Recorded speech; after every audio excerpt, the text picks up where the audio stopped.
Hey, welcome to After the Buzzer Sports Podcast. I'm your host, Lee Jones. I'm back with my boy, Marvin Arns. What's up, Marv? What's going on, Lee? What's going on? How you doing, Hey, brother? we took the Mother's Day weekend off, but we back better than ever. We got a lot of stuff that we need to talk to you about. First and foremost, though, I would be remiss if I didn't say this. Congratulations to the Dallas Mavericks, my favorite team, advancing to the Western Conference Finals. As your boy said they would. We got to give a shout out to Kyrie Irving, one of the most misunderstood, best ball handler in the NBA history. I have to say that, Marv, because you weren't a believer, but are you a believer now? A believer in what? That they could win a series? I mean, because if I remember correctly, I think it was the championship, right? I think that they were going to make it to the right. I understand. I know you're happy today. I got you. I Yeah. don't want to rain on your parade. So yes, you got today. But if I recall correctly, it was making to the NBA Finals, right? I did say make it to the NBA Finals. I did say that, but Okay. we All right. come. All We right. come. We come. Just to Look, make sure guys, we're on the same page. we're on the same page. We got a hot show for you today. We're going to jump into that Western Conference Finals, the NBA playoffs, and who we think are going to advance to the NBA Finals. Caitlin Clark had her debut, Marv. I got to get your thoughts on Caitlin and what you think about her, where she's going, the WNBA and where they're trending. We're going to talk about Bronny James, right? Worked out at the NBA Combine this past week. I need to get your thoughts, Marv, on where he goes. If he'll be drafted, what's the deal on that? LeBron's future. Sitting front row at the Cavs game, Marv. What does that mean? What do you think? What do the Lakers feel about that? Definitely want to holler at you about that. Deion Sanders. I've been dying to talk to you about this, Marv, and talk to the audience. Been going back and forth a little bit with the former players. I want to get your opinion. I know you're gonna bring some fire with that. The NCAA. It's a massive lawsuit. They're talking about a $20 billion settlement with college athletes for name, image, and likeness. So we want to talk about that and just parse it and let you guys know what's going on there. And then finally, something near and dear to my heart, the return of Zeke Elliott. We haven't had a chance to talk about that and how that's going to affect the Dallas Cowboys in this upcoming season. So let's just jump in right into it. Guys, thank you all for joining us. Again, like, subscribe, tell a friend. This is After the Buzzers on ISF Productions. Marv, NBA playoffs. Let's and they just laid a thud today. What's your thoughts about the Knicks? Indiana blew them out. I guess we'll call it a great season for them. But what happened in the game, in your opinion, and where do the Knicks need to go from here? Well, for everyone that knows, I'm a huge Knicks fan, right? But I do think that I was the one who said Indiana would win this series, right? I did say 6, but they ended up pulling out in 7. Look, the Knicks were banged up, man. I mean, you got Randall out, you got Mitchell Robinson out, you got Anunoby who was on one leg basically for this game. They were just banged up. Brunson, I think that you saw the weight of having to carry a team through multiple series finally caught up to him. I think it was kind of expected for me. I thought Indiana would eventually win this series just because of the health of the Knicks. It was a good season. Like I think that they overachieved. I think that many people thought that this team probably wouldn't get to the point that they were, but they just ran out of gas, man. Indiana can score the basketball, and I think that Indiana kind of found the matchups that they liked in terms of pushing pace a little bit, and they started putting multiple defenders on Brunson. And I knew when they did that, it was going to take a lot out of them. DiVincenzo really stepped up. He's going to demand a lot coming this offseason. I think it's going to be important for the Knicks to try to find a way to keep him and add some other pieces. But Indiana's an interesting case study, right? Indiana going up against Boston, and we'll probably talk about that a little bit later on. But they can score the basketball well, but I don't think it bodes well that it took you this long to kind of dismantle this banged up Knicks team, right? Indiana still kind of makes you scratch your head because they go through those lulls, and defensively they just sometimes I don't know what they're doing. So, it's what I expected. I thought the Knicks wouldn't be able to pull it out. Great season though, but I am disappointed. I got my vibes ain't that good, so I got my badass vibes candle going in the background, right? Feel a little bit better about it, but we'll see. I'm gonna let you go because I was getting ready to go all in on Dallas, but I'm gonna hold off. Let's wrap up the For a Knicks second, here. let you go. We'll go back to Dallas in a minute, but this is what I'll say about the Knicks. you know, you got to take your hat off to them first and foremost. Well, they played such inspiring ball, but to your point, they ran out of energy and bodies. Really, I think Yeah. energy and bodies. They just couldn't seal the deal. I think playing every other day and having 1 or 2 days, it finally caught up with them. They play so hard. They play hard on the defensive end. I just thought they ran out of bodies. And really Indiana can throw a lot of people at you as well. Yeah. So Yeah. so it's just a deal where they just ran out. I think the Knicks team on the rise next year, a lot to like. Lot to like. They have some pieces also, Marv, I think, that they can move to Yeah. improve the team as they try to go and see if Donovan Mitchell will come to New York to play alongside Brunson. I think that'll be a great pickup for them. So I just think it was a deal where they ran out of energy, ran out of bodies, but hats off to the Knicks and what they did. And for all those people that said Jalen Brunson wasn't this or that, he proved that he's an all-star, should have been first team. So my hat's off to the Knicks. My hat's off to the Knicks. If anybody in the Knicks front office is listening, I know I don't have a say so, but please stay as far away from Donovan Mitchell as you can. Oh, I okay. mean, bad knees, bad ankles, hamstrings. He's always injured, and I don't need another ball dominant guard to play with Jalen Brunson. He does what he does, and he does it well. He's probably one of the best point guards in the league at dictating the pace of play and dictating the game and getting people the shots in the spots. So I don't need Donovan Mitchell clouding that, right? I don't need another 6'2" guard that's a volume scorer that hasn't really done anything since he's been in the league, but make great highlights.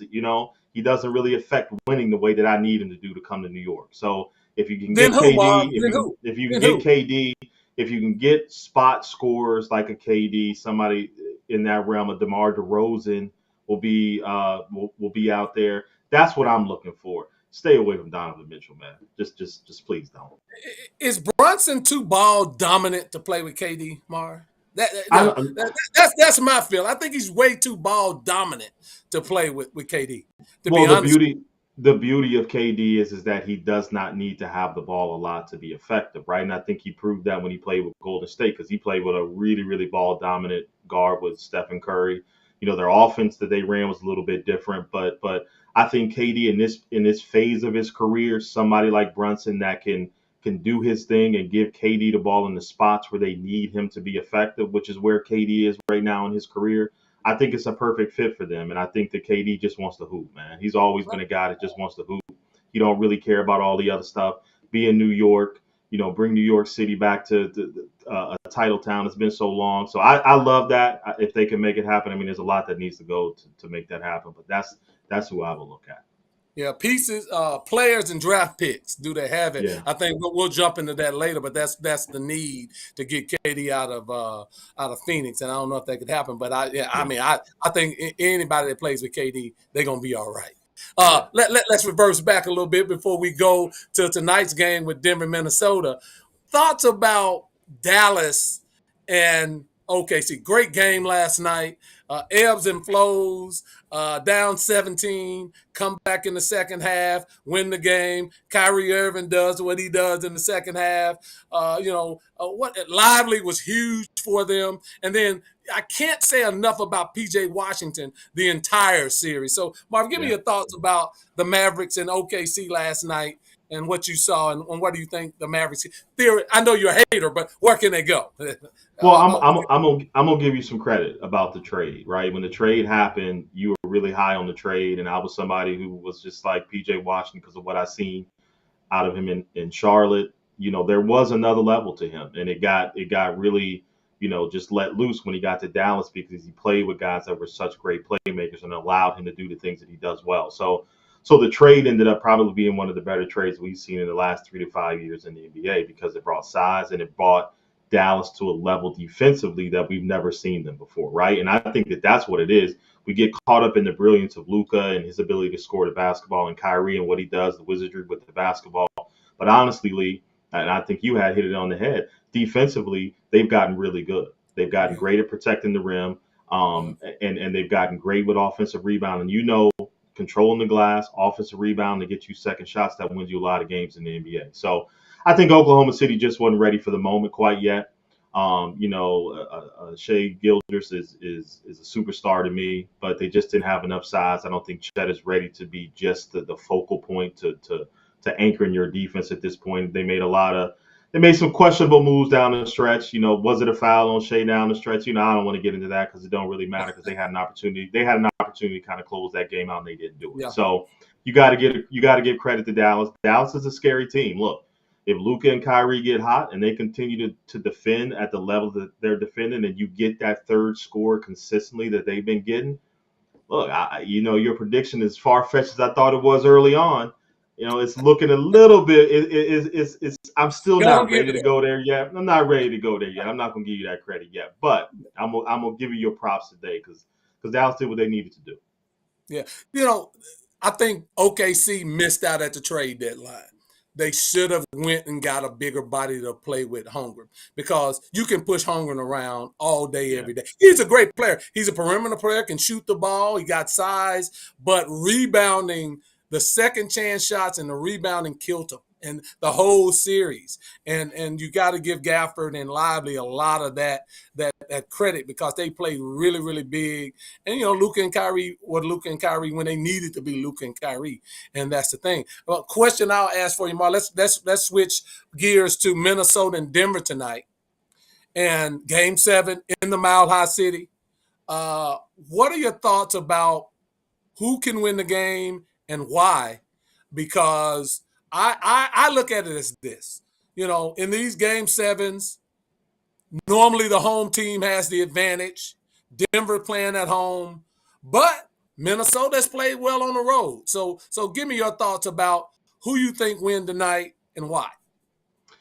My first inkling, of course, was just to go with the home team because, as you said, they play better at home. The bench plays better typically when they're at home. Denver has experience in Game 7s with Murray and the Joker. So everything leads you to say that Denver should win this game and probably win this game comfortably.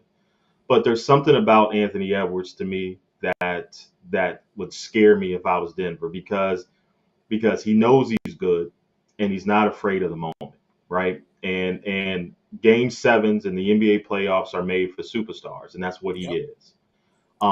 If you can match the effort that Karl Anthony Towns gave you in Game 6 in terms of defending Joker, even though he's going to get his points, he neutralized the way that he affects the game in so many other facets. So if you can get that from him, and they made those adjustments, they took Gobert pretty much off of him, let him kind of be the defender in space that he is. If you can get that, then I think that it's going to be interesting. I think that Anthony Edwards is going to play out of his mind tonight because I just think that that's the way he's made up. And I think that Minnesota, the series has had its ebb and flows, and it's been a series of adjustments. And I think Minnesota found something in Game 6 that, we'll see if it translates to Game 7. But you got a superstar that when things aren't going well can carry you in the moments until you kind of get your footing again. So I'm gonna go out on a limb. Now there's an interesting piece too, though, officiating. Scott Foster, a lot of you don't follow the NBA, but Scott Foster's doing Game 7. We all know his history in Game 7, especially against superstars, right? Like watching the officiating the first 3 to 5 minutes of this game is going to tell a lot. If they let him play, then it's going to bode well for Minnesota. But if they're calling everything, and Scott Foster is known for this in Game 7s, if he starts kind of pulling that, it could be a long night for Minnesota. So that's what I'm really going to watch is how the officiating starts off in this game. Does he feel like he's got to make it about himself and take control of this game when it starts, or is he going to let them decide a Game 7 before where it's supposed to be? Yeah, to your point, I love, and Dr. O, appreciate the Kyrie Irving is just amazing comment. I think so as well. Thank you for chiming in. I always love your comments. I think the switch off, letting Gobert be the roamer and help person, got to stay out of foul trouble, those guarding Joker, if he gets in foul trouble. But I like when Naz Reid comes in and plays Joker, too, because he's a little more physical. He's a little more under Joker. He's not going to stop Joker, but he plays him well. The one person that I'm thinking about has to have a big game is Jalen McDaniels, Marv. He has to come up big. Hopefully he can have a similar game as he had in Game 6. I just don't know. I'm going to take Denver, even though I would love to see Minnesota pull the upset. But like you say, in a one-game series, Anthony Edwards can show why he can consider himself maybe the best player in the league by going off and winning this game, pseudo Jordan in Cleveland style. And it's going to be interesting to see. Glad that Conley's back because Conley has that extra scoring and playmaking ability. So it's going to be a great game. For me, it's Denver playing at home, Joker the MVP. But I'll say this: if Jamal Murray doesn't come to play, it's going to be trouble for Denver. Joker's going to be who he is, right? But if Jamal Murray has another subpar game, and I know he hurt his elbow the last game, then I Yeah, think he's a Minnesota little is a banged great up. to put that Yeah, upset. he's a little banged up. And I think you're right. I think Nas Reed is going to be a key factor here, and it's going to be interesting to see if they try to kind of mimic Denver offensively. Minnesota went to a lot of ISO with Cat kind of up at the elbow, the top of the key area, and kind of started to let him facilitate as well, kind of putting Joker in some situations that he's not necessarily comfortable with. So it was a little bit of an adjustment that didn't get a lot of recognition, but it changed the way that Minnesota kind of played offensively. I think Conley kind of coming back and calming things down and the pace down a little bit is going to be great for them, especially on the road. I'm gonna go Minnesota by 5. I know that's gonna. I just have a feeling that Anthony Edwards tonight is going to come out and show everybody why he is or why everybody thinks he's going to be who he's going to be, right? I think this is the game and it's set up for him to do that. And he don't necessarily have to score 40, but he got to close. And I think that he's going to be the person that's going to close it tonight for them. Yeah, Amy Heard, Ant-Man. Look, it's set up for him to be a global, a superstar, Yep. superstar if he pulls this off tonight, right? It's Yep. set up Yep. for him. And look, we know one thing about Ant. He ain't scared. We know he ain't scared, and we Yeah. know he's going to bring it. It's going to be a great game. It'll start in a little less than an hour, half an hour here. So once you leave us, we'll all check it out and see where it's going to go. I like Denver, Marv like Minnesota, but we're going to see where it goes. Let's switch this thing up because I have to get your comments on the big Caitlin Clark debut. You know, we've been talking about this ad nauseum for a month now about Caitlin Clark. There's a couple of comments that I definitely want to get in, but Mark, are about Caitlin Clark, her NBA debut. We talked about how the WNBA is not women's college basketball, and we sort of put that out there. But tell me what your thoughts were on her debut and what you think of her now as we've seen 3 games. And it's early, and we know that she's going to get better as she plays. What are your thoughts on that first week? I think a lot of people owe Diana Taurasi an apology. That's what I think. I think that what she said is spot on. Like, there's a lot of things that Kayla could get away with in college because she was a darling of Yep. college basketball that she can't get away with on this level, that she has to earn, right? Yep. She hasn't Yep. earned that yet. But I think that you saw, particularly in her first game, I think you saw the intricacies between the college game and the professional game. The ability for Yep. grown women who get paid to play a sport, who are putting food on the table, where this is their profession, watching them kind of dictate the way that she kind of maneuvered on the court. The subtle checks. Every time she went down the lane, you saw her getting hit, getting nudged. All those little things kind of throws you off rhythm, and if you played the game before, when you're going through and you're thinking about getting hit, you're thinking about a hand being on your waist, trying to move you where you are. And these women are strong. Trust me. Yeah. A hand on the Yeah. waist and be able to dictate the way that you move and dribble is a big deal. And they're allowing them to do that to her. So you saw her struggle with that in the first game.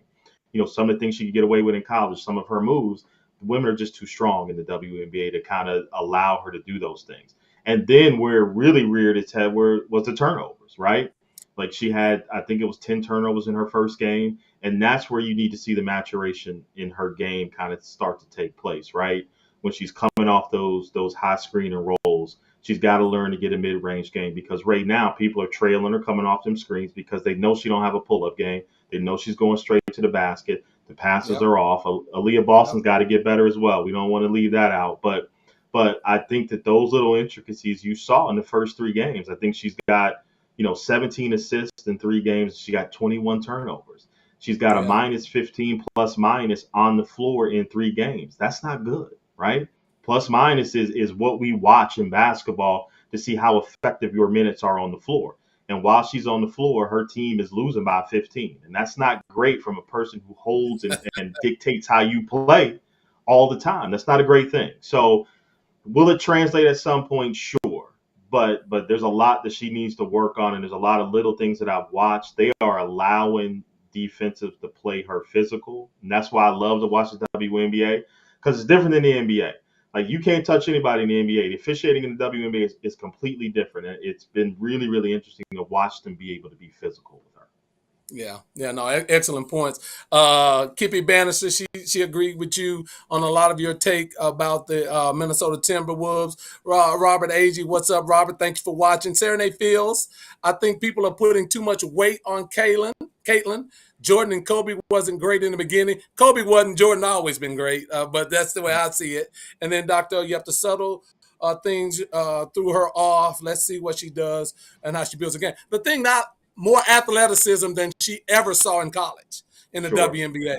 Yeah. The game, to your point, Marv, much more physical, much more physical. And that shows. And then, they had the book on her coming out of college, Marv. They had it. Yeah. She goes left every time. She shoots her threes to the left. She doesn't do well going right. And they pressured her left, made her go right. When she went right, she turned the ball over. That's scouting. That's professional athletes, to your point, having to put food on the table and saying, look, we finna D her up. And then, all of this generational talent stuff. Guys, people were talking about this as a generational talent coming into the league. As I said, we need to temper that. She's a great player, but there's been generational talents at Taurasi, Lisa Leslie, all of these players with generational talents coming into the WNBA, and the hype was there because of this record. And that's not to say that she won't be a good player in the WNBA, but the hype was there. I need to get this comment that Asia Wilson said, Marvin. I want to get your point on it. Asia said, and I want to get the audience point of view on it. Asia said, a lot of this hype around Caitlin was because she's a Caucasian player. And Marv, what are your thoughts about it? Now, she can play basketball, but that build up, that hype for Caitlin flew through the roof. And I think, personally, Asia Wilson has some merit to what she's saying. What are your thoughts on it, Marv? Yeah. Look, Asia Wilson, South Carolina finest. I'm always back my South Kakalaki girl, but she's right. Like, let's not act like this is nothing we've ever seen. WNBA has been around for a long time. I mean, if you know your history of the WNBA, your Cheryl Swoops and your Cynthia Coopers, your Tina Thompsons, your Lisa Leslies, your Tamika Catching. I mean, we can go down the list. I mean, there's been so many great players, Diana Taurasi. Like, we can go through so many people who have played this game at a really, really high level. And quite frankly, from a just complete game standpoint, they've been better, right? And so I don't think that what Asia said is wrong. And also, if we want to have an honest conversation about this, or do we want to kind of skirt around? And I think that's the question that you want to ask people. Absolutely. Because if you talk about the WNBA, it's mostly African American women playing a pretty physical style of basketball that doesn't bode well for people who don't really know the game, right? We all know that historically women have been undervalued in this society, and the WNBA is no different, and particularly Black women, right? This is something that we've dealt with, societally for quite a long time. So I think Asia is taking some type of, feel about that in terms of, like, we've seen this before. And just because she shoots the three really well, there's been a lot of trailblazers and trendsetters that have come through this league that should have gotten the recognition that she's gotten, right? But it is twofold, Lee. Do you make this a cultural race issue, or is it something that you just kind of let go because Caitlin Clark may be great for the WNBA? There's two sides to the way that you attack this, but I think you're being remiss if you don't bring up the fact that the WNBA, in terms of sponsorship and all the things, have been on the bottom of the totem pole. And why is that? Because, men don't ever want to see women do something better than that they can do. Men love to see the sports that women look pretty in, right? Tennis, golf. They've got some of the highest sponsorships, and men like to look at pretty women. They don't view the WNBA that way, so sponsorship doesn't go that way. Mainstream media doesn't cover WNBA the way that they do tennis and the other sports and the glamorous. And when a WNBA player puts on eyelashes or has long hair or puts on makeup, they talk about them like a dog. So what is it that we're trying to do here? Are we going to have an honest conversation about this, or are we going to kind of skirt around the issue? But I know you got some feeling about it too. Well, you're right on point, Marv. And I'm gonna, Robert Agee said, "What about Cheryl Miller? Like, we have to give the GOAT her due, because Cheryl Miller, and you got to give the GOAT her due, and Nancy McCuston, and hope I didn't butcher her last name. I agree that they're building up Caitlin. Others have got the same haven't got the same recognition. It's true. I mean, let's look. Her first game drew 2.1 million people watching that ESPN2 telecast. It was because, and that's, we have to keep it real here. And you and Mark, we always say we're going to keep it real. She was a young lady that was playing and built that hype around her. Now, she has some talent. We're not going to take away that she doesn't have talent. But let me say this. She's not the most talented female player that ever came into the WNBA. That's just not the case, and it's not true. And Marv, I never thought she was a generational talent. Others did. I never thought it. I never thought it, because looking at her game, yeah, when you're playing against, Iowa State and Nebraska and Wisconsin, you look great. But you're going into the league, and to your point, Marv, young African-American ladies tatted up, probably played with a lot of men during their high school years, and they're physical. That's a different level of basketball, and you have to understand that. The other thing I wanted to get from you and the audience is this, Marv. The Las Vegas Aces, the city of Las Vegas gave each one of the Aces players $100,000 sponsorship. And we find out yesterday that now the WNBA is investigating that $100 sponsorship. Isn't that a slap in the face to what the WNBA should be about? Isn't that a good thing? And why would they now make it out to be a bad thing and investigate this? That's what I was talking about when we talked about a couple of weeks ago, Marv, where this could go.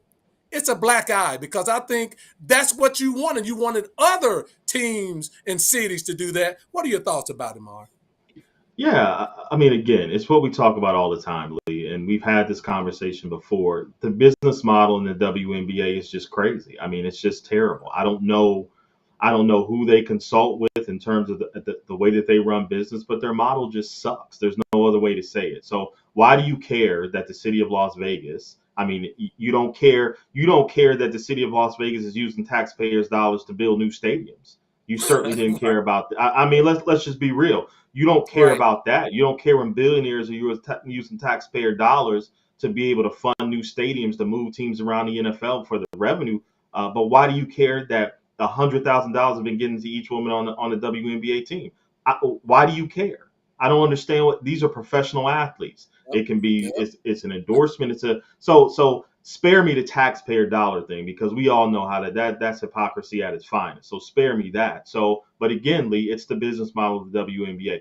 Like, they cut off their nose to spite their face, and I don't quite understand it. And especially with probably the most dominant WNBA team that you have, with the most set of stars on a particular team that people actually want to watch. Right? Asia Wilson just getting her own shoe. You got Kelsey Plum. You got the Kardashians with Skims. Like, you in an era right now where it can just blow up, and you worried about $100,000 donation to WNBA players. It's just crazy. It's madness, man. They should have been soliciting all the cities for that. They should have been trying to talk to each city about putting some skin in the game, because you need to increase that visibility and the buy-in from the cities at large, and expand from 12 teams to 20. It's ridiculous. It's something that I think leadership is one of the biggest problems with the WNBA. Let's be honest. Yeah. And so it's shameful. But we're gonna continue to watch, and we're gonna continue to comment. I need to hear from some of my Caitlin Clark people. If y'all disagree with Marv and my take, please come into it. But we saw what we needed to see. I mean, she's a great player. She's going to be good. I think she's going to grow and get better, of course. But those that thought she was a generational talent and that she was going to come in and she has brought more notoriety to the league. Let's be honest about that. She brought in a different level because a lot of it was this young lady, white lady, we hope that's going to save the WNBA. But that's not the case, and there's some monsters in that WNBA, and they took it very seriously. I want to switch it up a little bit because I think this is going to give us a lot of conversation. I want you guys to chime in. Remember to like, share, comment, and subscribe. Tell a friend about the show. This is how we do it every day. Let me get a couple of more comments in here. The most dominant is Las Vegas. I watch them all the time. They're the funniest and most interesting women on that team. There's some funny. Dr. O, Elliot, 100% agree. Maybe it's time to change the leadership in the WNBA because that it was just ridiculous. Elliot, thank you for chiming in because that didn't make sense to me. It just didn't make sense. But let's switch it up a little bit. Bronny James, and I need to hear from the audience, and I need to hear from Marv because Marv knows I'm a big Bronny James guy. You know, his USC career wasn't the greatest this year, but there were a lot of other factors that chimed in on that. The heart condition, of course, and then that whole dysfunction around USC. Worked out at the NBA Combine. His shooting drills, Marvin, I know you're going to get into that in just a minute. The guy was lighting it up. Played pretty well, Marv, in the Combine scrimmages. I think I'm not saying it was bad for him. He played pretty well, and I think Bronny's in the top 50 players that are draft eligible. So I think it's good. Now, some people think this is all because of LeBron, but Bronny's trying to make his own way in the NBA. What are your thoughts about Bronny so far in the Combine, and what do you think it's going to go for? Look, I'm not mad at the kid, right? You know, if I'm separating this and I'm taking my old man self now and I'm just looking at this as a young man trying to make it to the NBA, I'm not mad at the kid, right? And I'm also not mad that he's getting the notoriety or even the looks that he's getting because of who his father is. I mean, nepotism is well and alive in this country. I mean, just look at the former president that we had. So it's not like this doesn't happen, you know, all the time. But if I'm talking from just a pure basketball standpoint and skill level, I mean, he averaged 13 points in high school, man. I mean, he made the McDonald's All-American game averaging 13 points in high school. I averaged almost 25 points in high school. Was top 25 in the nation. Was a McDonald's All-American nominee, but I didn't make it, and I was pretty damn good. He made the McDonald's All-American game averaging 13 points. He goes to USC and he averages 4 points, right? On 15, 16 minutes a game, right? I know he had the heart condition, and I get that. But from a number standpoint and just from what he did, nothing from the high school level to collegiately did he do that warrants him being at the NBA Combine. And anybody who's played serious basketball would take offense to that because he's not done anything from a number standpoint or what he's put on tape or what people have seen of him on the collegiate level that would warrant him being at an NBA draft combine for the top players coming out of college, international, whatever the case may be. So, and then, you know, we've heard 6'4", 6'5". He gets to the combine, he measures at 6'1". Okay. He's a D3. I don't know anybody 6'1" in the NBA that's a defensive stopper. Not in today's NBA. Okay. The closest that I would give you might have been Avery Bradley, who was probably about 6'2", probably the best guard defender that I've ever seen, you know. But can we just stop this? Like, we all know what this is about. We all know that it's because of his father. I could probably go out in the scrimmage and hit a couple threes right now. I get back in a little bit of shape and play in the scrimmage and hit a couple threes in a floater and look good. Like what are we talking about here? When he played in the things that really mattered against elite competition in games that you know was sink or swim, he didn't perform well. And I just think it's because he's just really not that talented, right? He has a great IQ. He understands the game. He's like his dad. He's very thoughtful in the way that he plays the game, but he's not a game changer. And to be at an NBA draft combine, you know who I'm mad about this for? I'm mad about like guys like Mark Sears that played at Alabama. that's 6'1", that took a team to the Final Four, that scored 22 a game in the SEC, that carried a team all year and that played on the highest level and highest stage, and they're questioned about whether he can make it to the NBA. And you got a guy that's averaging 13 and played 15 minutes in college and averaged 4 points and then put nothing on tape that looks remotely close to what he did, and you're acting like he's a better prospect than a kid like that. That's what's blasphemous about this to me. Does the NBA draft on stats or potential, Mar? Stats or potential? Well, he has neither. But he has neither. But we've seen NBA He's 6'1", players. Lee. I get it. Well, when you put your shoes on, you're 6'3", and you got a 40-something inch vertical. But but we've seen the NBA draft players that have averaged 6 points a game. They've drafted them in the first round of the NBA. They were also 6'8" to 7'2". You've not seen. Give me one guard that has been 6'1", that has averaged 4 to 6 points in college, that has been drafted in the first round. Give me just one. And anybody out there listening, put it in the comment box. Go ahead and Google it and find it.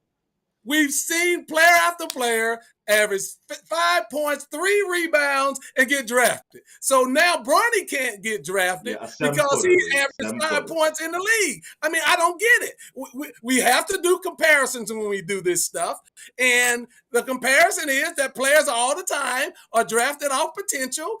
And there have been players, multiple players every year that averaged 6 points overseas, 6 points, and came in the league. So why can't Bronny do it? Now we have to stop this. Give the kid a chance. I'm still waiting. I'm still waiting on somebody to give me a 6'1" guard that averaged 4 to 6 points in whether it was overseas, the Euro League, the Taiwanese League, the North Korean League, or college basketball that's averaged that amount of points that got drafted in the first round, or anybody's even talking about as a potential first round at 6'1". I'll wait. Guys, and Dr. O, I saw the reports of some of these anonymous scouts. People throw anonymous scouts comments out there all the time. People have agendas all the time. I don't go with, to me, anonymous scouts means nothing, right? Means nothing. I can tell you this much. The guy can before shoot. You go, please read Elliot's comment real quick. And then I was just getting ready to read it. All right. But since Bronny James needs to accept the feedback from the NBA Combine, go play for Drew Joyce at Duquesne next season and work on every aspect of his game. It's an embarrassment. I totally disagree. I totally disagree because, again, we see all of these people that are drafted on potential. And the guy has potential. He can shoot the three. He's very athletic. How do you know he can shoot the three? Because he made some open jumps. How do you go out into the record and make 2 in a row still? How do you know he can shoot the three? Because we haven't seen it in the game. We don't have no real game footage of him burying the three and being consistent from the three. We don't have no real game footage of him locking down anybody defensively. I don't have any game footage of him controlling a basketball game or leading his team to the Elite Eight or the Final Four at 6'1". I have none. All I got is him making 3 shots at a scrimmage at a combine that he shouldn't be in. Well, he was at the combine with other draft eligible players. Now, see, we can't have it both ways. He played better than some of the draft eligible players that were at the combine. Is that not true, Mar? David Jones from Memphis. David Jones, we talked about him a great deal during the Tigers season. He played better than David Jones at the combine, and he played better than other players at the combine. Do you think Bronny will be a better pro than David Jones? I don't know if he's going to be a better pro. I'm gonna start having to question your basketball aptitude if you really say that. See, I think you're just trying to antagonize me right now. I think that's what you're trying to do. Because I know you better than that. Did he play better than some of the draft eligible players at the combine? I don't know. Just like you just talked about anonymous NBA sources, I'm getting anonymous footage of 2 seconds in a basketball game. I don't know how he played the complete game. I see him making 3 shots. So I really don't know. Dr. O, I'm going to say this. I think David Jones is going to be a good player in the NBA. He has great NBA skills. But those same scouts that you guys said that made the comments on Bronny James said that he possibly should go back to Memphis and get the NIL money. Give the kid a chance to play. Hey, they invited him to the combine. He didn't look. They could have said no Because his invitation. last name is James. That's why. You know, There's no. well, you don't know If he was the orange, he'd be sitting right here behind his desk just like I am right now. You're talking about sports. He wouldn't even sniff the combine, just like I didn't sniff it when I came out, and I had an okay college career. I scored double digit in NCAA. I set an SEC record for 3-pointers in an SEC tournament game. I started for 4 years. I played 120 some odd games at the University of Alabama with a whole bunch of pros and couldn't sniff the combine against the SEC competition, which was the best at that time. We had 5 different teams make the Final Fours, and I couldn't sniff it, but he could sniff it because his last name is James. The hate against Bronny James is real. That's all I'm going to say. It's real. Let's transition into his dad now. His dad, because the hate is real. I don't know. The hate is real. Let's transition to his dad. So, courtside at the Cavaliers game, I thought it was very interesting. I called you, Marv, that night that he was sitting on courtside. I said, man, what is this? Is LeBron checking out the Cavs to see maybe if that's a team that if he opts out this summer that he could go to? And maybe possibly even have Bronny get 10 minutes there with him at the Cavs. We don't know that, but that's a possibility. What do you think LeBron's future is now, Marv? There's talk he could opt out this summer if he wanted to. He could opt out. I think the Lakers are going to give him anything, whatever he wants, if he wants to stay in Los Angeles. But let me say this, Marv. The best move, in my opinion, for LeBron James, if he ever wants to win another title, is go back east. So I like the fact that he was checking out the Cavs because ain't no championship coming out west for LeBron. So let me, before I kind of give you my thoughts, I'm going to pose a question to you. So, because I know you a businessman and very good at it. So would it make sense to you to go back to Cleveland when you know that Cleveland can't offer you a max deal, the same thing that LA can't offer LeBron? The only thing that Cleveland can offer LeBron is a mid-level exemption or the league minimum. That's all that they can offer him, right? And then on top of that, Lee, the Lakers would have to agree with whatever trade that it is that Cleveland's trying to come up with. The Lakers are then going to have to agree. So unless he opts out. If he opts out, but Cleveland still can't pay him. I get it. Maybe a sign and trade or something like that to get him to that. You think LeBron is going to play in Cleveland for the league minimum or a mid-level exemption? I mean, do you really think that? LeBron's a billionaire. He can play. That's not what I asked you. Do you think his value is not? When you've been making so much money, like it's not even worth your time to play. Should he go back east, Mar? Should he go back east? It doesn't matter. I don't think he's 40. Okay, we talked about this. I love LeBron. I'm one of the biggest LeBron James fan, but Father Time is undefeated, man. Like nobody's defeating Father Time, and he can't affect the NBA season the way that he used to.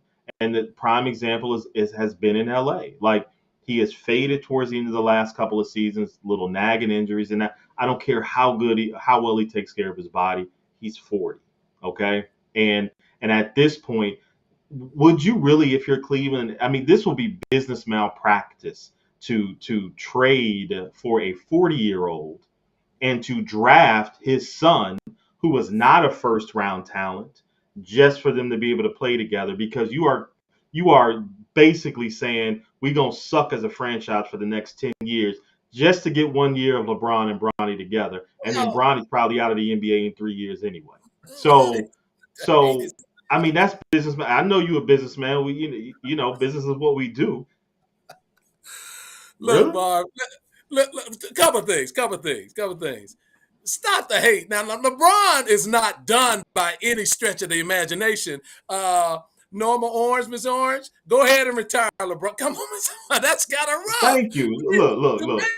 They're just trying to tell you truthfully. He's averaging 25 points a game. He's top 10 in scoring. Why should he retire? Now, he may not be the LeBron James that won the championship in Cleveland, that level, but look at the team that you may be able to build around, depending on what Cleveland does. Maybe keep Mitchell, whatever the case may be, or any other team for that matter. He still has a lot to offer to an NBA But team. But to answer your Tremendously a question, lot yes, to offer. I think you hit the nail on the head, though. I think your question is very valid. Should he go back to the East if he's trying to chase the NBA championship? Absolutely, yes. I think that's a very valid question because that's the only place he's going to have an opportunity to win one at this point because the West is going to be loaded and they're going to continue to get better. And with Dallas and OKC, and we can just go down the list. His best shot is in the East. So I agree, but I just don't think it's in Cleveland. Maybe it's Philadelphia. And maybe it could be any place, and I feel what you're saying, Elliot. Certainly, he's going to get butts in the seats. But winning a championship, it depends on where he goes. I mean, LeBron still has plenty to offer a team. With the Lakers, though, and I tried to tell all the Laker people last year, get Kyrie because they needed a dominant scorer and a ball handler and a person that when LeBron got hurt, they could lean on and pair with Anthony Davis. They didn't want to do it. I tried to call them. They wouldn't take my call, Marv. So I said, forget it. They would not take my call. I tried calling them 3 or 4 times. They wouldn't take my call. But right now, LeBron can add value. Let's not put the man in the grave. It's just his body, to your point, is wearing down. But the Lakers wanted to rest LeBron this year and have a minutes restriction. They just couldn't do it because the sorry trash that they had on the team could not hold up their end of the bargain. So I think there's still a avenue for LeBron. Championship days, as a second player on our best team, maybe that's over. But I think there's still value. This is all a grand waste of time. Okay, we should just stop having this debate. LeBron is not leaving LA. Okay. They're going to give him the max. They're going to draft Bronny, and that's what's going to happen. And the Lakers are going to try to do some type of. They're going to put Austin Reeves on the market. They're going to deload the whatever Hiroshima guy, whatever his name is. I don't even know his name, but they're going to go all in to get something. Please don't let it be Trae Young out of Atlanta. Please don't do that. But DeRozan add enough value to the team to make the Lakers a contender, Mark.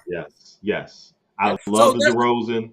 I would love it if they got DeRozan because that allows and he would play well with LeBron because he doesn't need the basketball to be effective and he can give you that second, third quarter spurt. Keep you in games, increase leads, that mid-range games. He controls the pace of the game very well. I would love the DeMar DeRozan in the Lakers. Absolutely. So there's avenues. And guys, and Robert A.J., I love that. The Knicks, that will be a nice landing spot for LeBron. You have some pieces you can trade. I like that. Yeah. And remember, guys, and I'm going to end with this. You don't have to draft Bronny in the first round. You do have 2 rounds in the NBA. That's all I'm going to throw it. I want to go to this, Marv, because I have to. We got all the hating topics for Marv this week because I wanted to hear about this. Deion Sanders, must be the money. Deion primetime.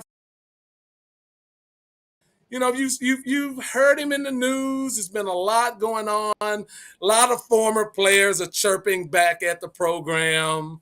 Are talking smack about Deion and how he manages kids. All of these players are saying this, that, or the other. These bench riders, of course, except for Kamani and so Kamani McLean. What are your thoughts, Marv? Deion, I mean, he's not like overly going on social media, but I know you had some comments about Deion and social media. I know you think he should get off social media. So what are your thoughts about the interaction with Deion and former players on social media? I mean, here was the quote. I'm in the Big 12. I'm bored. Talking about his son Shador. He will be a top 5 pick. He will. Where your son going? LOL. I got time today. Quoting Moneybag Yo, right? Like what head coach at any level has time to respond to? And I get it. It's entertainment. And Coach Keaton said it when he was on here last week. You got to entertain kids now, and you got to kind of do all that. But I'm old school, and I just am. And I just don't think that that's the way to run a program. I think it's beneath him with everything that he's accomplished as a player. And he is still, even though, I don't know what it is he's trying to build there. If we're going to get into some facts real quick, 40. So he was coming in with Louis last year. Help me understand this because I know all y'all big Deion people out there. He was coming in with Louis last year. He let everybody basically go. He bought in Yeah. his own people. Yeah. Now they weren't good enough. So now he's had the largest number of transfers in college football, Yeah. 42. Yeah. The other three closest, Alabama, I want to say Indiana and Michigan State, or Michigan. And the only reason they're close is because they all lost head coaches. Those are the only teams that are even remotely close to somebody who says that he's a program builder, but lost 42 players and have brought in a whole new team to compete this year. So that's not Mark, program building. That is it. His evaluate his picker must be messed up, no, right? no, no. Because he's still with that TJ Maxx luggage. I'm waiting to see the Louis. He got two Louis pieces, but I'm waiting to see the whole team be Louis because right now he had Marshalls and TJ Maxx with what he bringing in. Mar, stop it. Stop it. It's The the truth, man. talent level at Colorado is Y'all said this last year. exponentially. You said this It's, last year. you're not talking last year. You had to bring in talent just to compete and not go 0-12 last year. That's what he did. But the talent level he has this year, exponentially better. And I write this down. Colorado will win at least 8, and probably would trend to win 9 or 10 games this year. That's There's no not doubt saying about it. that's not I saying a lot in the think Big they'll 12. win the Big Man. 12. That's not saying a lot in the Big 12. Just like he No, said, I'm winning the Big 12. it'll get you in the college playoff. That's the goal. Look. He upgraded the talent. Those No, hold guys. on. Answer the question first, though. All right. Should he be doing that? Okay. Uh, Should his social media antics be okay for a program builder, someone of his stature, leading young men? Is that something that he should be doing? And then kind of go into your diatribe that you're getting ready to go into. I know you're so eloquent when you do that type stuff, but go ahead. Don't move the goalposts yet. Okay, I'm not, I hear you, Doctor. We're gonna get in there with you in just a minute. Should he be doing it? There's never been a coach, Marv, never in college football history, and I'm 58 years old. I've watched football all of my life. There has never Nick Saban, Lou Holtz, anybody that has been on the level of Deion Sanders as far as a coach. His magnetism, what he is, who he is, the level. I'm talking not coaching wise because he's only been there 1 year. I'm talking about the persona as a coach. Never.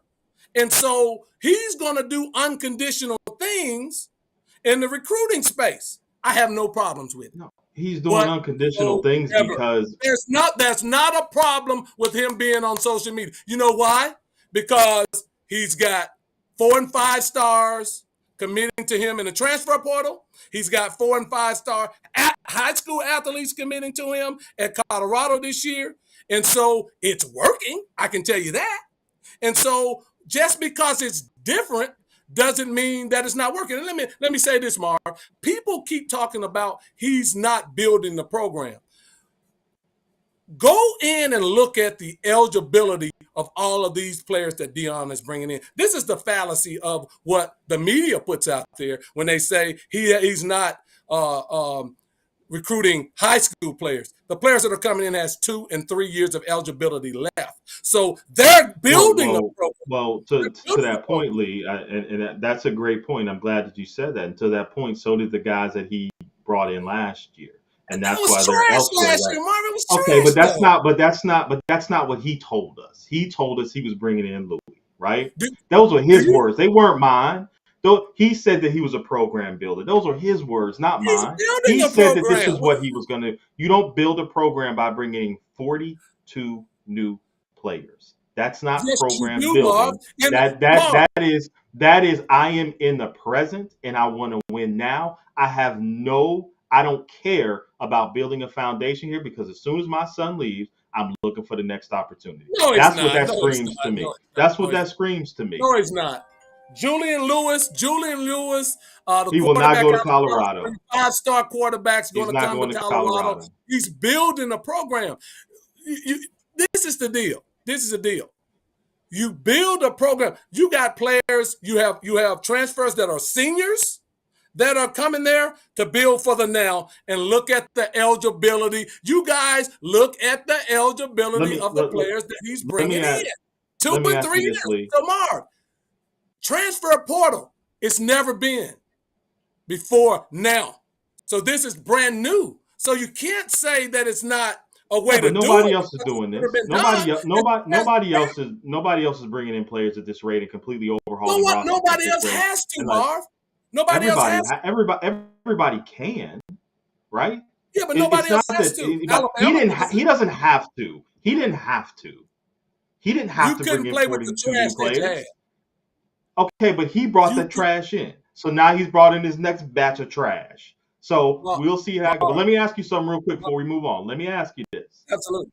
Do you think that it is smart to, and Elliot referenced this in his comment, that do you think that it is smart for him to and I know he's very proud of his son and his ability and what he can and can't do.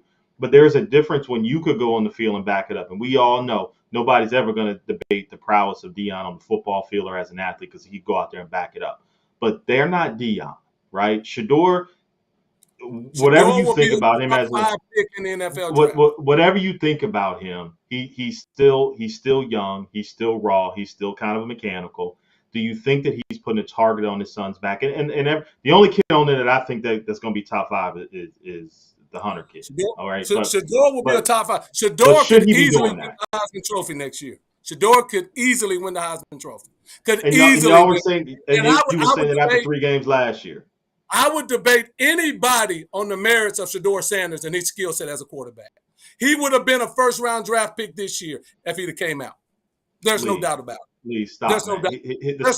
The second half of the season was awful.